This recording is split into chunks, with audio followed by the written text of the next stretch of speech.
April 23 ஜனநாயகத்துக்கான மிக முக்கியமான நாள். அதைவிட மிக முக்கியமான நாள், விடியல் கிடைத்திருக்கக்கூடிய நாள் இந்த மார்ச் 15.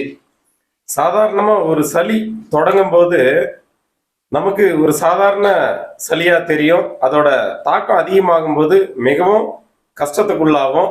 அது நீங்கும் போது நம்ம ஒரு மன நிம்மதி அடைவோம்.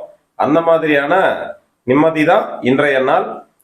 இனிமேல் இந்த மாதிரியான உபாதைகள், தொந்தரவுகள் நமக்கு வராம இருக்கணும்னா ஏப்ரல் 23 கவனமா இருந்து ஜனநாயக கடமையாற்றி நமக்கு தேவையானதையும் நம்முடைய வளர்ச்சிக்கானதையும் ஒவ்வொரு தனி மனித உரிமைகள் காக்கப்படுவதற்காகவும் நம்முடைய பாதுகாப்பு உறுதி செய்யப்படுவதற்காகவும் நல்லவர்களை தேர்ந்தெடுக்க வேண்டியது அவசியமாகிறது.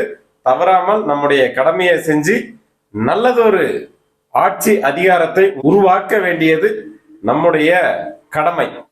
வாக்களிப்பீர். தேசிய ஜனநாயக கூட்டணிக்கு 200 தொகுதிகளுக்கு மேல் வெற்றி பெற செய்ய வேண்டியது ஒவ்வொரு தேசபக்தர்களின் கடமை.